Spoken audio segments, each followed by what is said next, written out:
Are you finding bedtime story time a slog, even with your youngest children? You're not alone. Recent research suggests that only 43% of 4-year-olds are being read a story at bedtime, and many adults who do share a story say that they don't enjoy it. What's going on? Does it matter? Can we bring the joy back into that ritual of bedtime stories? Hello, darling friend. There are a variety of reasons why less and less of us are sharing bedtime stories with our young children. Factors such as demanding work schedules, parental exhaustion, the temptation of screen time, lack of confidence in reading skills or in your ability to make up stories. Bedtime stories are quietly slipping out of the picture. But whilst we might prioritise other activities over reading, I want to bring your attention back to the benefits and the importance of this beautiful ritual. I want you to understand that sharing that bedtime story has a profound impact. Either reading aloud or making up a story, eye to eye, heart to heart. This has an impact on child's development in early years, and I would argue that it's fundamental to children's development and to their relationship with you. I know from first-hand experience that when we lay down those foundations of love with each other in the early years, that will really support your relationship with your teenagers when times are rocky, because at that time, relationship is all that we have. All the research points really strongly to the value of bedtime stories for young children. For example, sharing stories with children boosts language development, strengthens their brain connections related to comprehension, to memory. It improves emotional regulation, supports that secure attachment. Your soothing voice, your eye contact, the cuddles, they all signal to your child you're safe and you are deeply loved.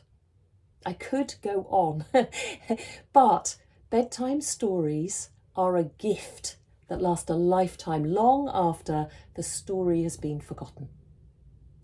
This simple, peaceful activity seems to have become fraught with challenges, but we can take it back to its simplicity.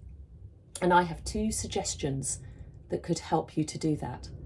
But first, I want to mention one of the major challenges that we have: screen time. If we swap traditional bedtime stories for screens or for audio, especially with children under 6, we lose something vital. Reading together isn't just about the story, it is about connection.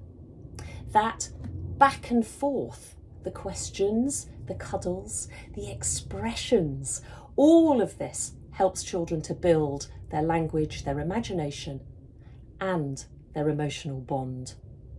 It helps that critical cognitive and social skill that young children so desperately need to learn. And of course, tech does have its place. But at night time, screens can overstimulate and distract. Audio lacks that visual and emotional cue that children pick up from us. So nothing beats a real bedtime story offered by someone they love. I know, it could be that you're just struggling to fit in a bedtime story, and there's loads of reasons, as I said. And then knowing that you should do it doesn't negate how you feel. And feeling guilty about not doing what you should do just leads to exhaustion. That's not the route. I've spoken to many parents who feel that the idea of curling up with their little one at the end of the day to share a story just isn't doable or fun. It's just one more to do on the never-ending list.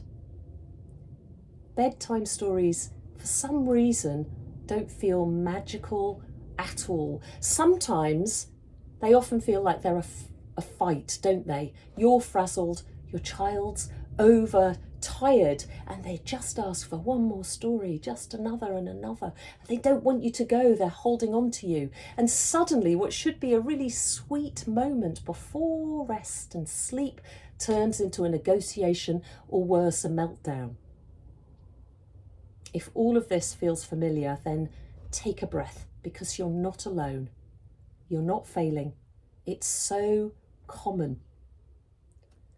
But I can tell you it doesn't take a huge overhaul to bring that peace and that connection back to bedtime.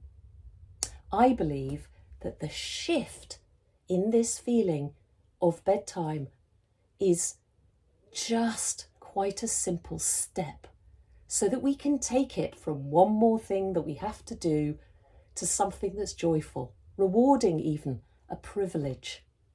Something that means you can reset your relationship at the end of every day.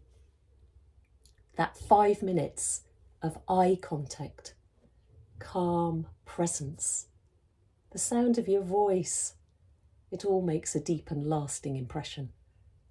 So, here are 2 simple shifts that could change everything. The first, clear, kind boundaries. Our little ones need boundaries. Just like you have traffic lights to know when to cross the road, the child knows when to go, when to pause, when to stop. These don't have to be harsh, but they are clear, kind, and consistent. Boundaries help us as adults to hold the space, the chaos, becoming calm. I've recorded a couple of videos about the power of no and how to consider boundaries. So if you want to know more, then take a look at those. But it is okay to say no to just one more story. In fact, it's really important. Children push because they're looking for you to tell them where that stop is, where the boundary is, where their safety is.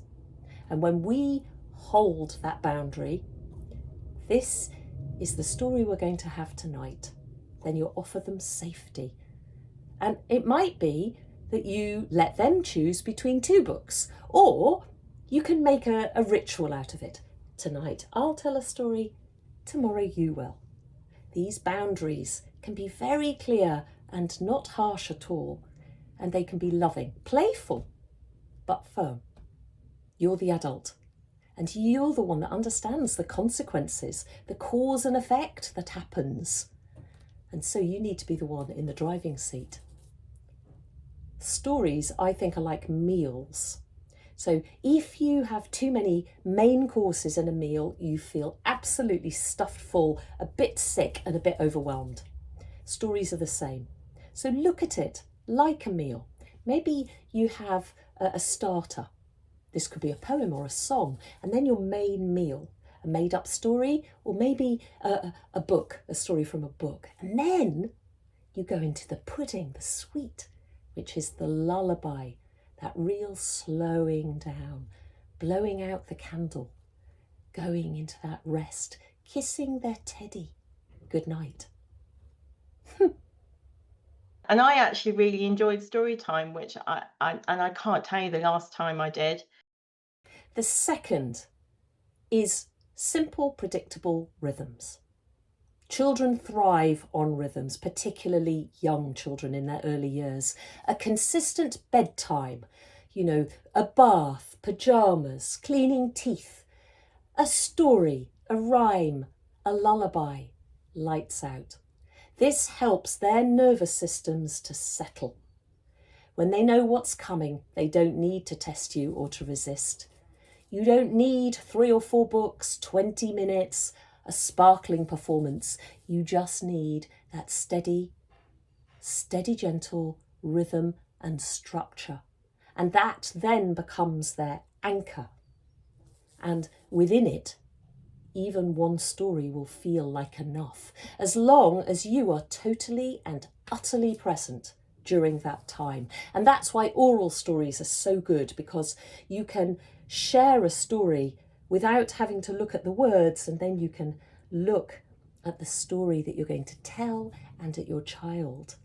This little frog went for a walk one day over the hill and far away. And there you're completely present because you're having to think about that story. And presence is the key. Don't let your mind wander, thinking about downstairs where there's that glass of wine or the television or a text that you want to make. Try really hard to put all of those things aside. Tell a story from your own childhood. Make up a story. Read that same book for the 100th time, which is both educational and comforting. Be fully there for your child in that moment, because as you give them that total attention for that 5 or 10 minutes, and you give them all of your love, all of your listening, that will fill them up. But remember, that has to come alongside clear, kind, deliberate boundaries. And one final thought. Your child wants you. They want your attention, they want your touch, your lap, your cuddle, your voice, steady and calm and close. Let go of trying to impress them, trying to be special. Just be there. Bedtime stories are about connection, presence. They're about ending the day together with love. Let's bring that magic back, that bedtime story magic, not through pressure or perfection, but through simple, sacred moments together. One breath, one story, one calm, quiet night at a time. I'm Danyah Miller. I'm a storyteller, and I would love to hear how it goes with you. What are your bedtime story rituals? Do you enjoy it? Do you not? Do either of these shifts help you? I'd love to hear. Please comment below and let me know. Go well. Keep telling stories. Keep telling bedtime stories.